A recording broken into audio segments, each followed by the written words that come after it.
This is the first Mahanama Sutta translated by Thanissaro Bhikkhu.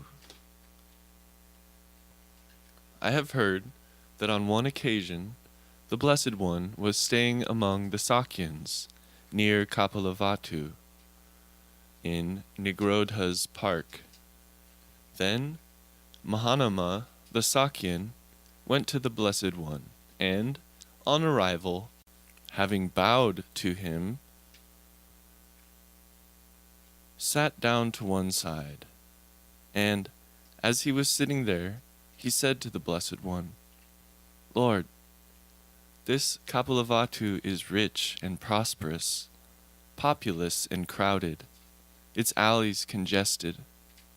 Sometimes, when I enter Kapilavatthu in the evening, after visiting with you, or with the monks who inspire the mind, I meet up with a runaway elephant, or a runaway horse, a runaway chariot, a runaway car, or a runaway person. At times like that, my mindfulness with regard to the Blessed One gets muddled. My mindfulness with regard to the Dhamma, the Sangha, gets muddled.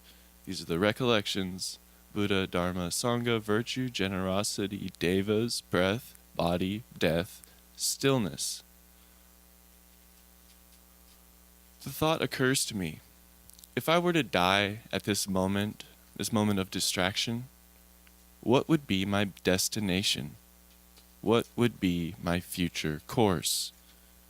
So he's asking if he lapses, if he fails in this practice for a moment and were to happen to die at that moment, would he go to a bad rebirth? Would he go to hell? That's what he seems to be worrying about, fearing. And the Buddha responds, "Have no fear, Mahanama. Have no fear. Your death will not be a bad one. Your demise will not be bad. If one's mind has long been nurtured with conviction, nurtured with virtue, nurtured with learning, nurtured with relinquishment, nurtured with discernment, then, when the body, endowed with form, composed of the four primary elements, born from mother and father, nourished with rice and porridge, subject to impermanence, rubbing, pressing, dissolution, and dispersion, is eaten by crows, vultures, hawks, dogs, hyenas, or all sorts of creatures. Nevertheless, the mind, long nurtured with conviction, nurtured with virtue, learning, relinquishment, and discernment, rises upward and separates out.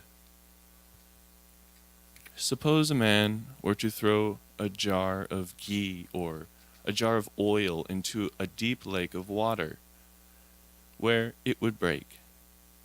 There the shards and jar fragments would go down, while the ghee or oil would rise upward and separate out.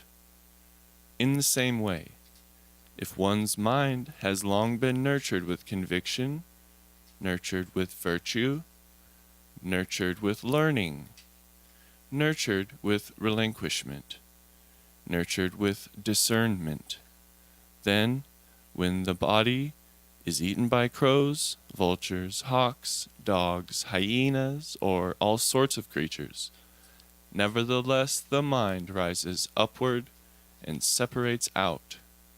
Have no fear, Mahanama, have no fear. Your death will not be a bad one. Your demise will not be bad.